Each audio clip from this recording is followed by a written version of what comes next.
And we are back, and you may be wondering why I didn't put out a England reaction video last night, and quite simply, it was for two reasons. And the first of those reasons is England wasn't the story last night. It was Hungary once again, who, despite being in what was dubbed the group of death, and they were the whipping boys of the group, they have once again gone over and above the odds to win away at Germany, meaning with one game left, they just need a single point against Italy to qualify for the Nations League semi-finals. And that is a phenomenal achievement for Hungary, who, like I said, no one really gave them any chance, including myself, including last night. So another great performance from them. I will do my best not to disrespect them for the final fixture, and well done for them.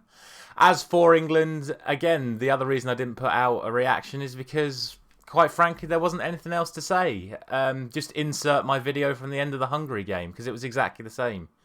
No creativity, no invention, same players, same formation, and then he waits until we're 1-0 down before then making tactical changes by going 4 at the back. Like, there isn't anything else for me to say. So we've been here before. It's going to happen again. We'll see how we do against Germany. But bottom line is 5 games into the Nations League and we're already relegated to League B.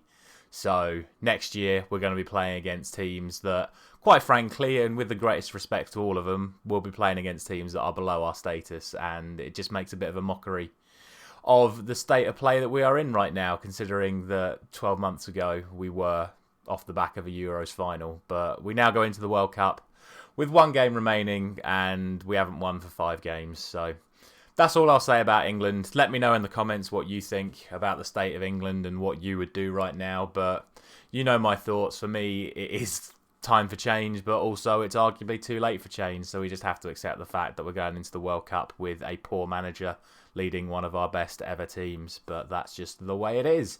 Anyway, let's have a look at how that England result and that Hungary result affected our points tally for this series by looking at all of the matches that took place on Matchday 17. So these were the games, obviously, from yesterday, and these were the results.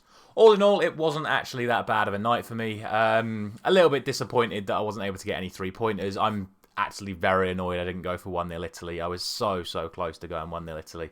But I backed it enough to get a goal, but still thought Italy would win. No complaints about the 2 that I got wrong. Like I said, Hungary thoroughly deserved their win against Germany last night. And the Finland-Romania one, I said, was always going to be a low-scoring, tight game. So no complaints that finished 1-1. All in all, that did mean that I got a matchday score of 5, which brings my tournament tally now up to 86.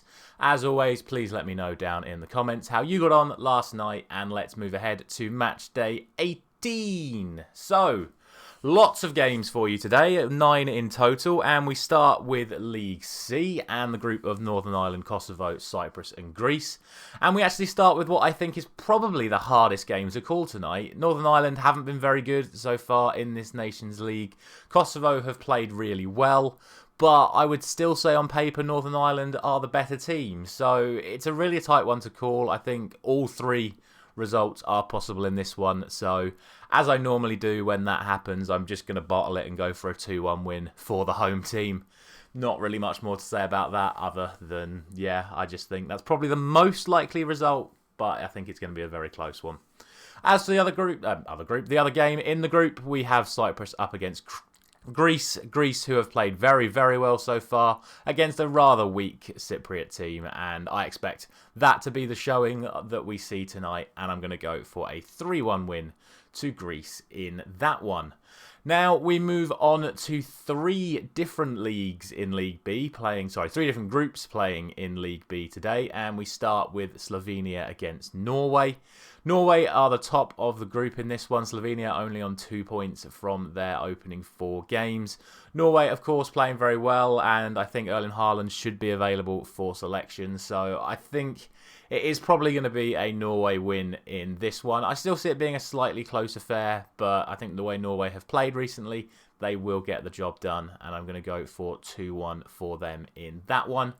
As for the other game in the group, we see high-scoring Serbia going up against Sweden, And again, I just think the strength, both physical and actual literal squad depth that the Serbians have is just that little bit above the Swedes right now. And like I said, Serbia are playing very well. They also have a very informed striker in Alexander Mitrovic. And I expect Serbia to get the job done tonight. And I'm going to go for a 3-1 win for Serbia in that one. And to the next group in League B, and we see Israel taking on Albania. A very tight group between these teams, obviously with Russia not playing for obvious reasons. It's made the group a little bit tighter between the three that remain. In the reverse fixture, it was Israel that got the away win, so I'm going to back them to get the home win this time out. I think they are just slightly stronger than Albania overall anyway, and I'm going to go for 2-0 to Israel in that one. Next up, we return to the group that started this week's mini-series, as it were, and it is Armenia, Ukraine, Scotland and Ireland. As for the Armenia-Ukraine game, I still think Ukraine are a strong team. I don't think they gave a full account of themselves in the game against Scotland the other day. Again, with the greatest respect to Scotland were absolutely outstanding, but I still think Ukraine were a little bit below themselves. They should still have too much for Armenia, though, in my opinion. But I'm going to be a little bit more conservative than I probably would have been if it wasn't for that Scotland result. I'm going to go for 2-1 to Ukraine in that one. As for Scotland themselves, they come up against the Republic of Ireland in a game that was 3-0 to the Republic of Ireland in the reverse fixture. And off the back of what just happened the other night with Scotland, they're definitely going to be out for revenge for that one.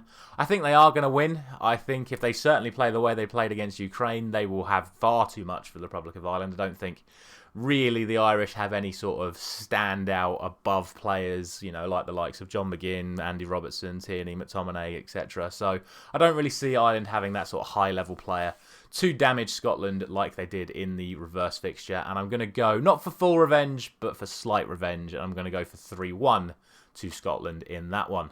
And finally, we move on to League A. It is the group of Czech Republic, Portugal, Spain and Switzerland.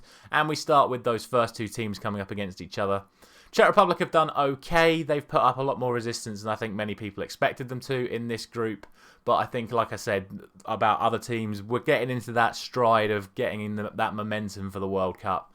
I expect Portugal to win. I expect them to play a fully strength team and do some serious damage. Not to the extent that it's going to be an embarrassment. I'm just going to go for 2-0, but I could definitely see this being more if Portugal really turn up. I say this off the back of saying how I really like the German team yesterday and Hungary got the win. I really like this Portugal team as well, so we'll see what happens. And of course, finally, it is Spain against Switzerland. Spain with a little bit of disarray in both the men's and women's games at the moment. A lot of arguing in-house around it, so it's unclear what sort of team Spain are going to put out tonight. I still think it'll be too much for Switzerland. They have a lot of quality, no matter who they call upon, the Spanish at the moment. And the Swiss are not really in a good run of form at the moment. So I'm going to back Spain to get a comfortable win, and I'm going to go for 3-0 for them in that one. And that is going to be it for today. As always, please let me know down in the comments what you think is going to happen today. Drop a like if you are enjoying this series. Subscribe to the channel so you don't miss out on any of the daily content. And I will see you tomorrow.